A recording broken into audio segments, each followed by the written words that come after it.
Hello there and welcome to this week's vlog. As always, I'm so grateful when you take the time to join me.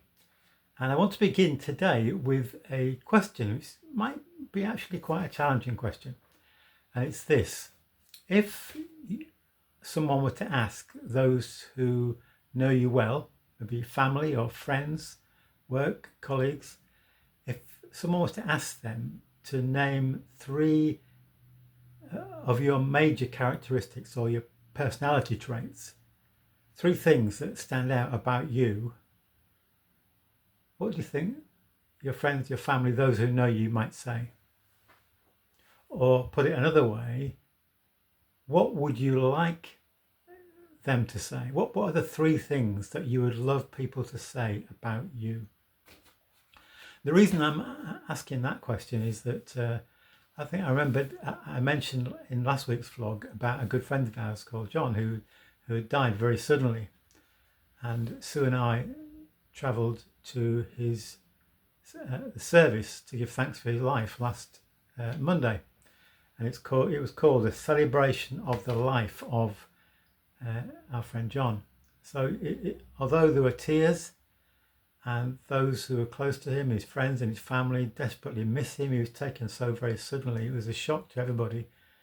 So although there were tears and there is sadness at those left behind, for John it was a time of great celebration because of the life he lived. He was greatly loved. The church was packed, maybe 200 or 300 people or so, I don't know, something like that. And so there's some amazing tributes from those who knew him, members of his own family, and those who'd been involved with him in the life of the church. So we were able to give thanks for his life, but also for his faith. And we know that although we desperately miss John, we know where he is. He's in the presence of the Lord Jesus, who he serves so well. So we give thanks for his life. We celebrated his life. So I'm coming to the 3 points. And as part of the service, one of the former vicars of the church came back and gave a tribute to John and spoke about him, but also about his faith and the reality of Christian faith. And one of the things that he said was that many people had written to John's wife Jan and sent cards and condolences and written things, their own memories of John. And so this vicar asked Jan, what were the 3 aspects of John's character, what the people mentioned that came out?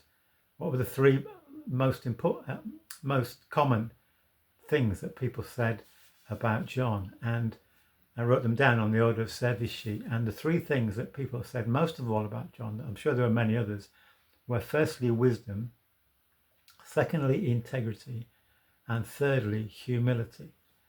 And I thought, wow, if people said something like that about me, I would just be amazed. And I just hope that John knew how much he was loved and appreciated, what people thought about him.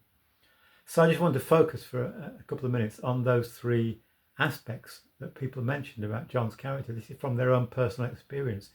Excuse me. John was involved in so many areas of ministry through the life of the church, but he was involved in lots of initiatives in the community, reaching out, a work among homeless people, a work among people who were really struggling on a big social housing estate, trying to help and support and care.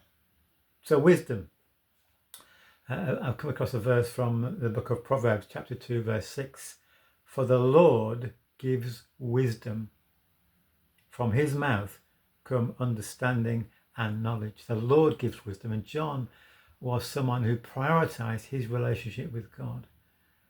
He was, although he was retired, he was a busy man. He was in demand. He was involved in lots of different things, both inside and outside the church. But he made a priority his relationship with God, his own personal prayer life, his devotional life. And he and his wife Jan, when Sue and I met with them, it was wonderful that we had times of prayer together.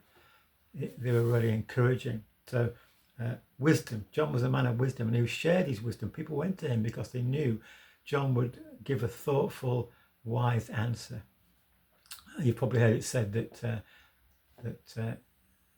knowledge or intelligence is knowing that a tomato is actually a fruit, but wisdom is knowing that it's not a good thing to put it in a fruit salad. But John was full of wisdom, and people valued that. Secondly, integrity. So he practiced what he preached, if you like. He didn't say one thing but live another. And I go back to the book of Proverbs, chapter 28, verse 6. Better is a poor man who walks in integrity than a rich man who is crooked in his ways. And isn't it so important that, aren't we desperate to see men and women of true integrity in our national life, in our politicians, in places of authority, in business, in commerce? People of integrity, people who act rightly and justly and compassionately, people who don't say one thing but act in a very different way. So wisdom, integrity, and the third element that people mention time and again in their letters to Jan was humility. I'm going now into the New Testament to Paul's letter to the Ephesians, chapter 4, verse 2. Be completely humble and gentle. Be patient, bearing with one another in love. John was, in his working life, he'd held a very, very powerful and important job within the National Health Service.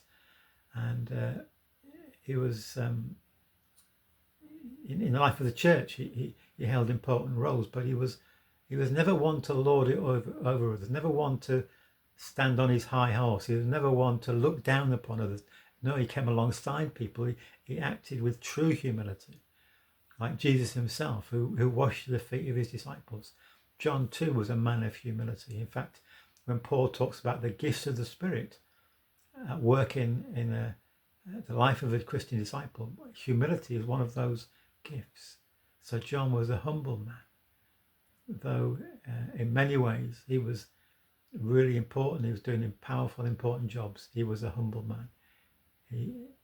From whoever he was talking to, he would come alongside them at their level and show love and compassion. So about that for three characteristics of a man: wisdom, integrity, humility. Now I do think about that, and I find it really challenging. What would people say about me? And you may want to ask, what would people say about you? What do you want them to say? Let's live out a life that honours who we are as followers of Jesus, if that's what we are. Let's think about our lives and how we influence those around us, our loved ones, our family, our friends, our colleagues. How do we influence others? What are the characteristics that other people see in us? So anyway, there's the thought for the day, for the week. God bless you. Thank you as always for watching today.